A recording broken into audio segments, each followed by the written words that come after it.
मंजिलें बड़ी जिद्दी होती है, हासिल कहाँ नसीब से होती हैं, मगर वहाँ तूफान भी हार जाते हैं जहाँ कश्तियाँ जिद पे होती हैं। तो स्वागत है दोस्तों हमारे इस खूबसूरत से channel Satish Chauhan study point में। तो दोस्तों आज की इस वीडियो में हिंदी कक्षा 9 उन्हें प्रणाम के भाग 3 के बारे में अध्ययन करेंगे। पिछले वीडियो में हमने भाग 2 के बारे में बताया था। तो चलिए शुरुआत करते हैं बिना देरी किए हुए।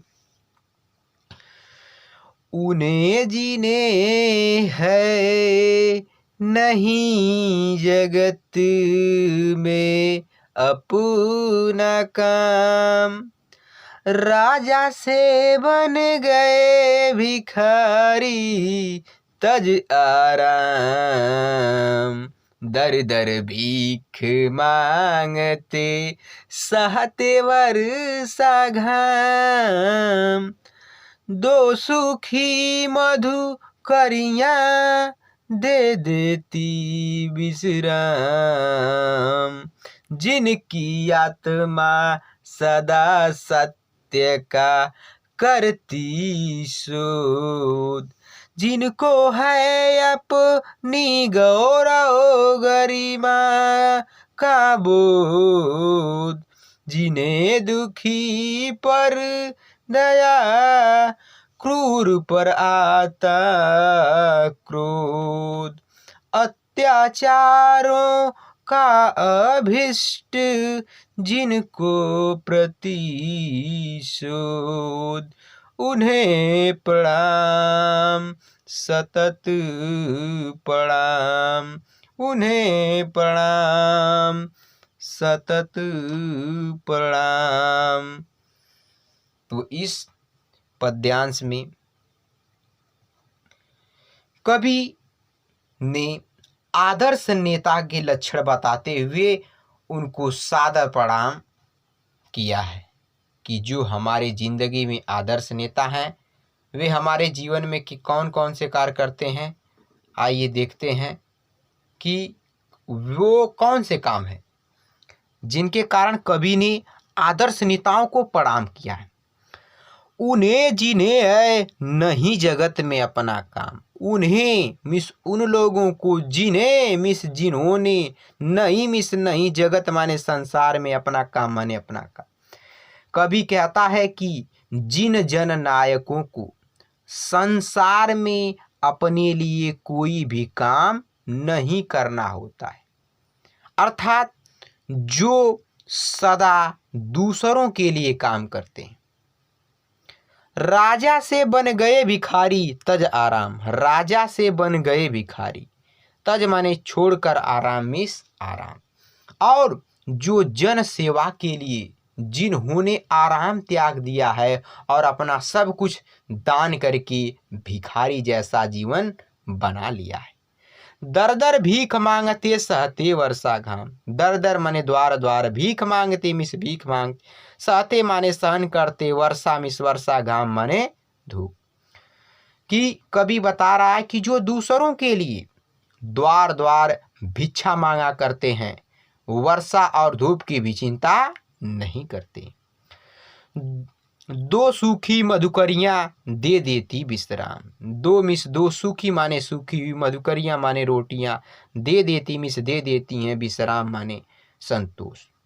कि कवि बता रहा है कि जिनको केवल दो सूखी रोटियों पर ही जो संतोष कर लेते हैं, जिनकी आत्मा सदा सत्य का गौरव का करती शोध, और जिनकी आत्मा सदा मिस हमेशा सत्य का करती शोध, शोध माने खोज, और जिनकी आत्मा निरंतर सत्य की खोज में लगी रहती है, जिनको है अपनी गौरव गरिमा का बोध, और जिन लोगों को अपने गौरव शौर्य का बोध है, जानकारी है, अर्थात जो अपने देश और अपनी महान संस्कृति के गौरव को सदा ध्यान में रखते, जिन्हें दुखी पर दया क्रूर पर आता क्रोध, जिन लोगों को और दुखियों पर दया, क्रूर माने निर्दयी पर क्रोध मिस क्रोध, अर्थात जो दुखियों पर दया करते हैं और निर्दयी तथा कठोर हृदयों के लोगों पर क्रोध प्रदर्शित करते हैं, अत्याचारों का अभीष्ट जिनको प्रतिशोध, उन्हें प्रणाम सतत प्रणाम। आगे कवि कह रहे हैं कि जो अत्याचारों का बदला लेना उचित समझते हैं, ऐसे पुरुषों को प्रणाम है, हमेशा प्रणाम है। आइए आगे देखते हैं। जो निर्धन के धन, निर्बल के बल अभिराम, उन नेताओं के चरणों में कोटि प्रणाम। आगे कवि कह रहे हैं कि जो निर्धन माने जिनके पास धन नहीं हो, उनको धन मिस धन देते। निर्बल माने जिनके पास बल ना हो, उनको बल माने बल, अविराम माने बिना बाधा रहित। यानी कवि करें कि जो निर्धनों के लिए धन और निर्बलों के लिए बन बनकर निरंतर सेवारत रहते हैं, ऐसे उन नेताओं के चरणों में कोटि प्रणाम। कोटि माने करोड़ों। ऐसे सच्चे महान नेताओं के चरणों में मैं 100 बार प्रणाम करता हूँ।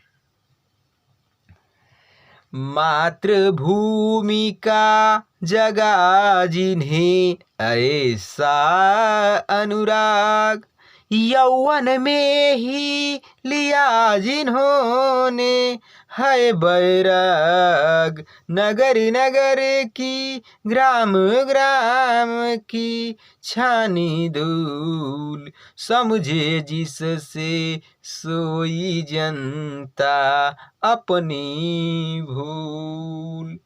जिनको रोटी नमक न होता कभी नसीब, जिनको युग ने बना रखा है सदा गरीब, उन मूर्खों को, विद्वानों को, जो दिन रात इन्हें जगाने को फेरी देते हैं प्रातः, जाग रहे हैं जो सोए गौरव को अभिराम, गौरव को अभिराम। तो इस पद्यांश में कवि ने देशभक्तों का प्रणाम निवेदित किया है, जो निर्धनों में चेतना जागृत कर रहे हैं। तो आइए व्याख्या की ओर आगे बढ़ते हैं। मातृभूमि का जगा जिन्हें ऐसा अनुराग। मातृभूमि माने देश के प्रति अपना जो स्नेह होता है, यानी धरती माता के प्रति जो हमारा स्नेह होता है।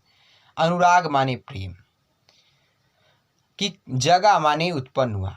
कवि कह रहे हैं ऐसे देशभक्तों को मैं प्रणाम करता हूँ जिनके हृदय में मातृभूमि का ऐसा प्रेम जागृत हुआ है। यौवन में ही लिया जिन्होंने बैराग। कि आगे कवि कह रहे हैं यौवन माने जवानी में ही, अपने युवावस्था में ही जिन्होंने बैराग में इस बैराग, यानी जिसके कारण युवावस्था में ही जिन्होंने संन्यास ले लिया है। नगर नगर की, ग्राम ग्राम की छानी धूल। नगर नगर माने गांव गांव, शहर शहर की, छानी माने घूम चुके हैं, धूल मिस धूल। आगे कवि कह रहे हैं कि इन राष्ट्रभक्तों ने अज्ञान में पड़ी हुई जनता को उसकी भूल का अनुभव कराने के लिए प्रत्येक नगर और प्रत्येक गांव की धूल छान मारी है।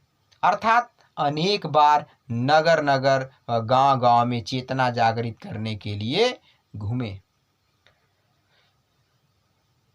जिनको रोटी नमक न होता कभी नसीब। आगे कवि कह रहे हैं कि ऐसे व्यक्ति जिनको सामान्य भोजन रोटी व नमक तक उपलब्ध नहीं होता है, जिनको युगों ने बना रखा है सदा गरीब, और ऐसे व्यक्ति जिनको युगीन समाज ने शोषण करके हमेशा गरीब अर्थात निर्धन बनाए रखा है। उन मूर्खों को, विद्वानों को, जो निरंतर इन्हें जगाने को फेरी देते हैं, प्रातः जगा रहे हैं जो सोए गौरव को। आगे कवि कह रहे हैं कि उन मूर्खों को, विद्वानों को, जो दिन रात इन्हें जगाने को फेरी देते हैं प्रातः, यानी इन मूर्खों को जो विद्वान लोग दिन और रात और सुबह सुबह के समय इन्हें जगाने के लिए फेरी लगाते। यानी ऐसे लोग जिनको जगाने के लिए अपनी ध्येय की मूर्खता तक पहुँचे हुए लोगों व विद्वानों को, जो इन्हें जगाने के लिए दिन रात व प्रातः फेरी लगाते हैं। कभी करा कि मैं ऐसे व्यक्तियों को प्रणाम करता। जगा रहे जो सोए गौरव को अभिराम। जगा रहे माने जागृत कर रहे हैं, सोए हुए माने जो सोए हुए हैं, गौरव माने धैर्य, शौर्य, पराक्रम को अभिराम में सभी, कि जो देश के सोए हुए गौरव को निरंतर जगा रहे हैं। ऐसे स्वदेश के स्वाभिमानी पुरुषों को मैं करोड़ों बार प्रणाम करता हूँ। तो काव्यगत सौंदर्य के अंतर्गत रस में वीर तथा शांत रस, अलंकार में पुनरुक्ति, प्रकाश और अनुप्रास अलंकार का प्रयोग किया गया है। ठीक है दोस्तों, तो मिलते हैं नेक्स्ट वीडियो में। तब तक के लिए बाय बाय, धन्यवाद।